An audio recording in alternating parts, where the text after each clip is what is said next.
The Kansas City Chiefs on Sunday took down rival Cincinnati, the Bengals, dropping them to 0-2. And if social media is anything to go by, my take here today is going to be a bit contrarian. I do not see the cause for alarm in this game. So we'll start off with headlines. We'll have the big picture where we talk about some of the big ideas from this game. We will award a game ball, an offensive MVP, a defensive MVP, and finally end the show with a Mahomes monologue. So the headlines: Chase loses head, Chiefs lose Pacheco. We'll get to that a little bit later.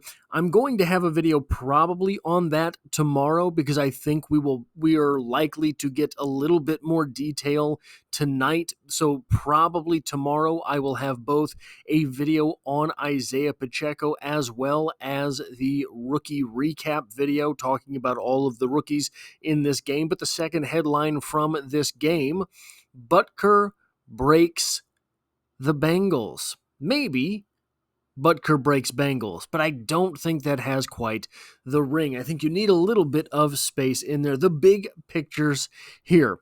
Look, the Chiefs were down 2 in the turnover differential. You don't expect to win that game. If you were -2 in the turnover margin, you expect to lose that game. You expect it to be something you don't have much control over. The Chiefs, on the other hand, never felt out of control in this game. There were times they might not have completely controlled the game, but it felt always as if things were right in hand. 2 turnovers in positive territory, by the way. One was a forced pass to Kelce, something which has gotten to be a bit of a negative theme thus far through 8 quarters of this young 2024 season. One of the interceptions was an incredible play by the cornerback on a ball that was probably underthrown. Now, I think there is some blame to pass around on this. I think that if you're Patrick Mahomes, you know you have a guy that runs a 4-2-1 and he has a step on the corner, you air it out a little bit more. But also, if you are Xavier Worthy, I think you got to turn for that ball. I think that there was no way you were going to track that over your outside shoulder and catch it. You've got to make some type of effort for that, even if you were running 1,000 miles an hour down the field. And the final turnover in this game was from an undrafted rookie free agent running back in the second game of his career in front of one of the loudest crowds he will play in during his time in the NFL. Not excusable, but certainly understandable. The next thing to talk about here: the Chiefs are 2-0. The Ravens and the Bengals are both 0-2. Maybe these were not particularly impressive wins for the Kansas City Chiefs over the Ravens and the Bengals, but here is an interesting way to think about it, in my opinion. We all believe that I think we all believe, maybe this belief is starting to wane, that both the Ravens and the Bengals are playoff teams. They're going to be in the playoffs, probably, right? So those are nice wins against the Ravens and the Bengals in week 1 and week 2. But if this were the playoffs, and you're talking the Ravens in the divisional round and the Bengals in the AFC Championship game, we feel very different about those wins. Who cares if they were by less than entire possession margins? It's easy to poo-poo these wins right now in weeks 1 and week 2. But these are the same teams that are likely to be there at the end of the season, and regardless of what Isaiah likely says, the Chiefs too are evolving. In fact, there will be in this week's rookie recap video a little bit about that in general, because I think that looking at just the rookie class, it's not short-sighted because I think that it is a valuable tool, but there's a lot more going on this roster. Now, if this were the divisional round against the Ravens and the AFC Championship game against the Bengals, who cares about those scores? Who cares about what the wins looked like? Think back to all of the games during the last Super Bowl run. You have to think all the way back to last year at this time. How many of those margins of victory do you remember? How many of the margins of victory during the 2022 season do you remember? Now, this is not to say that that there is not merit in looking at the faults and strengths of a team, but the team that you saw on the field just yesterday is very different than the team that will take the field come January. Kingsley Suamataia is going to be leaps and bounds ahead of where he was yesterday. Speaking of, Kingsley Suamataia was eventually pulled. But that was a rough matchup. That was the guy who is a test of exactly what it was that you thought Kingsley should be good at. And it turns, so you thought Kingsley was athletic? This was an athletic defensive end. Kingsley's a pretty big guy. This was a big enough guy. Kingsley, good with his hands. This guy knows all the veteran craft. So this should have been a test of where Kingsley Suamataia was. And I think that's exactly what we saw. And it turns out he's just not there yet. I think we saw, so it's not like he was blown out of the water every snap of the game. That would be an unfair assessment. Did he have a good day? No. Not at all. But I don't think he was a tar pit disaster either. I think that somewhere closer to the upside of that correlation. So there is, in my opinion, reason to be excited for Kingsley moving forward. The next thing that I want to talk about here is just one of these weird quirks of football. Once upon a time, the Bengals were sort of custom built to beat the Kansas City Chiefs, and it was strange how custom built it seemed they were. The Kansas City Chiefs did not have any good cornerbacks, and the Bengals had 3 good wide receivers and a quarterback who could air it out. It seemed that if you were going to beat the Kansas City Chiefs and their high-powered offense, what you had to do was keep pace. And the Bengals did.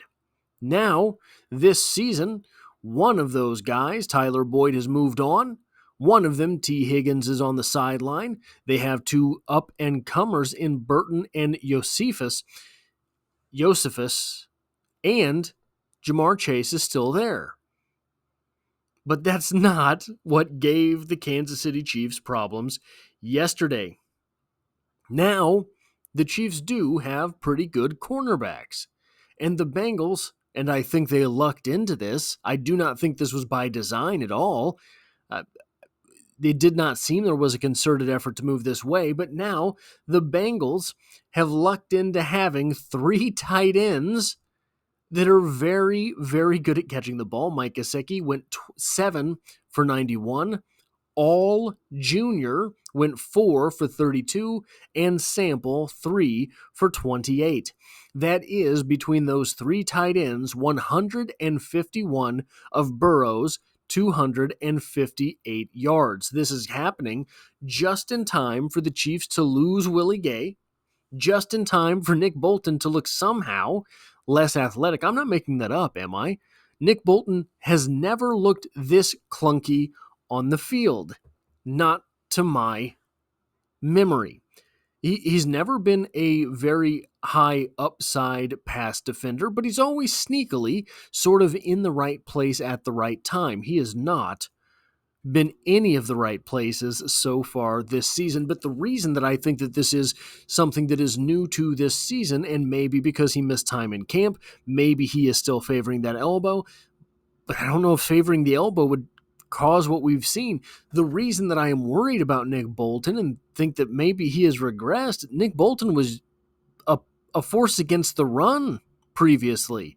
He looks out of place often this season, in my opinion, but somehow, anyway, the Bengals have 3 tight ends just in time for the Chiefs to lose Willie Gay, just in time for Nick Bolton to look somehow less athletic, just in time for Drue Tranquill to somehow forget how to cover, and just in time for Leo Chenal to be used as a pass rusher. Drue Tranquill was one of the preeminent coverage linebackers in the NFL before coming to the Chiefs, and even, I would dare to posit, in his first season with the Chiefs.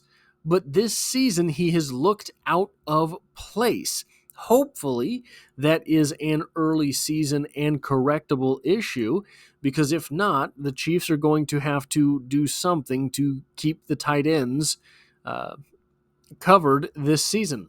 The game ball today goes to, in my opinion, Chamarri Conner, and I'm not sure it's even close. He had 4 tackles, which isn't a great number, but he had a sack.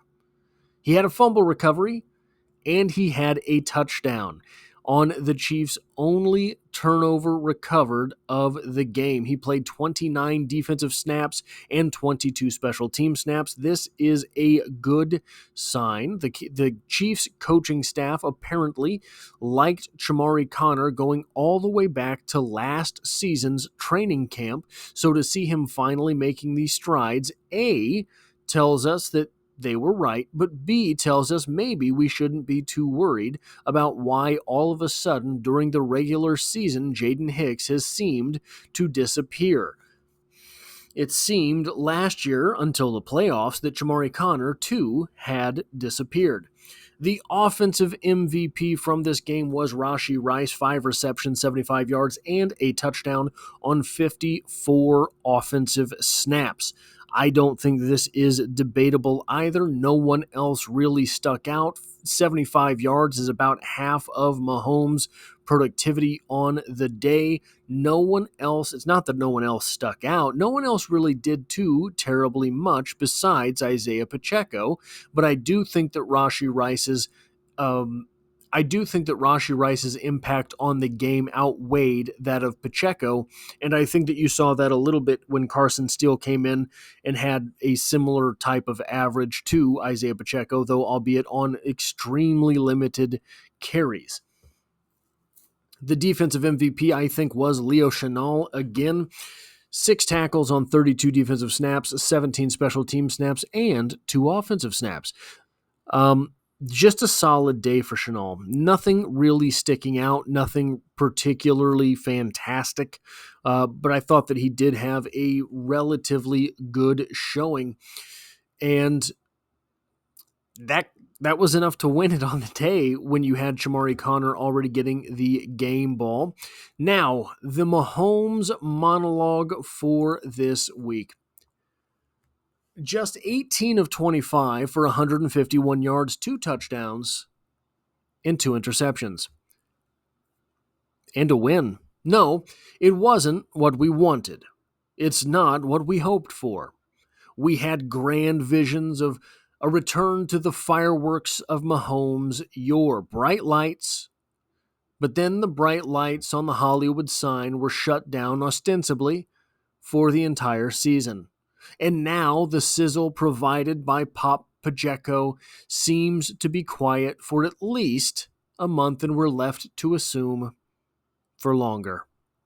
Probably Sunday was the worst statistical game of Patrick Mahomes' entire career. He underthrew some passes, he overthrew a couple, and a forced ball or 2. And none of it mattered. Mahomes lost a target before the season and lost another on Sunday and hasn't found his Hall of Fame tight end yet. Oops, didn't matter.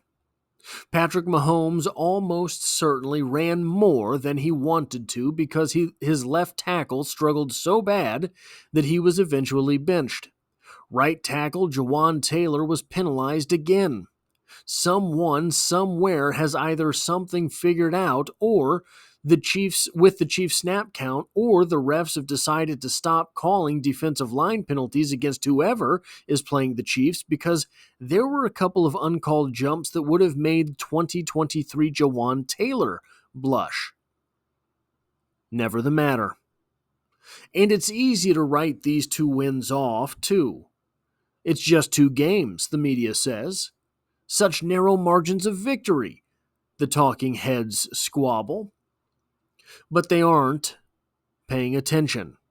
If you took money on who was going to play the Chiefs in the AFC Championship game at the end of this season, back in July, 80% of the money would have been on the Ravens and the Bengals.